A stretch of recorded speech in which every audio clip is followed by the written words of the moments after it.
And today on ChessKid YouTube, a little story about Bobby Fischer, the King's Gambit, and vengeance. What could I mean by this? Well, let me take a little walk down memory lane. The year was 1960. Funmaster Mike was not quite around just yet, but Bobby Fischer was, and he lost a game in the King's Gambit. He was in tears, and he was so upset that he went home and he studied the King's Gambit for months and months, published an article called A Bust to the King's Gambit, showing how he could refute the opening if anybody ever played it against him again, and no one did. I guess they trusted his analysis. So let's take a look really quickly at how he lost and what his intended bust was. Now, the King's Gambit is when your opponent, after e4, e5, moves the f-pawn without my written permission. Is he mad?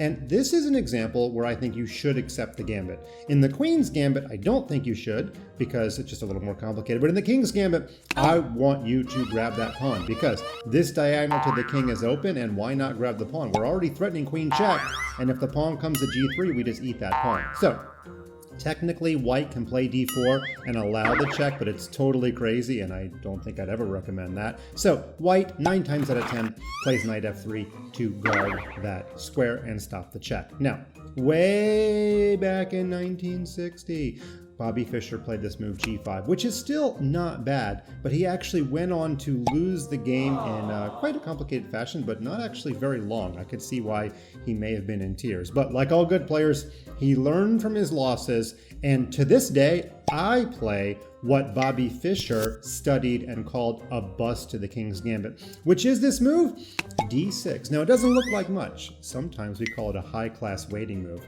We're kind of waiting to see what white is going to do on the next turn. Notice this move does, of course, help our bishop get out, and if our knight comes to f6, it can no longer be kicked by this pawn. Now, every time I've ever gotten in this position as black, my opponent has played the move d4. It is by far the best option because, after all, when you sacrifice your f-pawn and divert this pawn, you get more control over d4. Now in this position, I do like this move g5. And if white doesn't act quickly, black will just develop and be up a pawn because this pawn chain, even though it's a little bitty guy, is not going anywhere, and I don't think white's center control is worth the pawn unless white goes after that pawn chain. So again, every single time I've ever been in this position, my opponent has played the move pawn to h4 to break down the pawn chain. And the best move is to play this move g4. And I know it looks kind of weird, right? It's like we've forgotten about development completely and we're moving only pawns. Now in this position, every time my opponent has gotten it, my opponent's played the move knight g1, except in blitz. In blitz, this is actually a move because although pawn f6 traps the knight, white does get some compensation for the knight. There's even this incredibly weird move, knight h3. The point being, when you take the knight, then the queen can deliver a check. But white has sacrificed an entire piece, and I don't think this is worth it. Okay, in blitz chess, though, it can be a little bit tricky. So we're going to go back to this position, and we're going to look at this move, knight to g1. Okay, this is a genuine split. Here, I'm going to give you several options.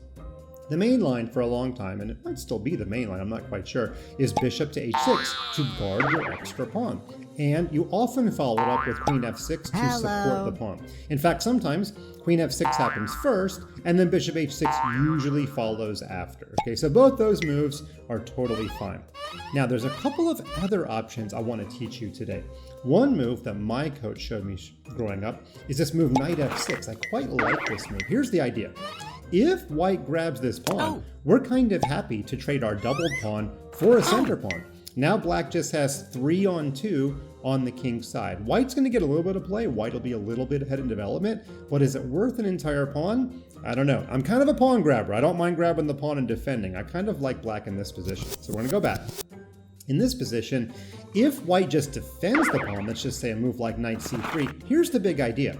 Now we can guard our pawn, not with the bishop, not with the queen, but with the knight. The knight goes to h5, stopping this pawn from moving, supporting this pawn, and here's the big crafty idea. Because we used the knight to defend the pawn and not the bishop or the queen, on the very next move, we're going to be able to play bishop to e7, and it's really hard for white to guard that pawn. We're probably going to go up 2 pawns, then our knight can even hop into this square one day perhaps, and I really like this position for black. Now, there is one little itty bitty problem. It's not like there's a complete antidote, but there is a move for white that's a little bit annoying. In practice though, it's really hard for white to find what I consider the best move here, which is actually queen to d3. Now you might be like, Grandmaster Mike, why is it good to guard this pawn with a queen? You're not supposed to use your best piece to defend when you could use a smaller piece. Well, here's the trick.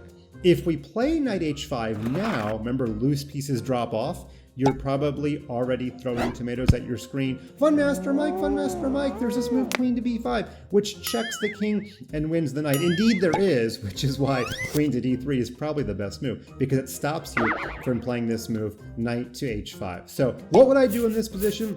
Well, you could play d5 to try to break open the center. You could play this move knight c6, but you're probably not going to be able to safeguard your extra pawn. You're going to have to go after white's center very quickly. It's not losing or anything for black. It just prevents black from playing the happy, fun idea. Okay, one more move. We go back to this position. I've told you this is a move. I've told you this is a move. Those moves are pretty close cousins. I've told you this is a move, but I once won a state championship with an altogether different move because I knew my opponent was going to play the King's Gambit, and I looked up on a database, what are some other options here? And I found that I believe Judith Polgar found this move pawn to f5. I'm not sure if she found it, but she played it, and I really liked it because we're trading off one of our doubled pawns. Now I know both sides have moved their f-pawn in the first 6 moves or so. That's totally weird, I get it. But if we can trade this pawn for this pawn, we're just gonna be up a healthy pawn. It's gonna be a center pawn. Now in the game, my opponent took, but that allowed me to give a quick check. And if white ever puts anything on this square, then pawn f3 could be a real problem. So my opponent blocked with the queen, but then I played bishop takes, and in this position, I just think black's up a pawn. Because if I lose this pawn, I can win this one back. Remember, this queen is pinned, so the c2 pawn is hanging. And by the way, you might be like, Fun Master Mike, there's another one of these queen check moves that wins the bishop. But no, there isn't, because that queen is pinned, remember? The queen on e2 isn't actually all that threatening.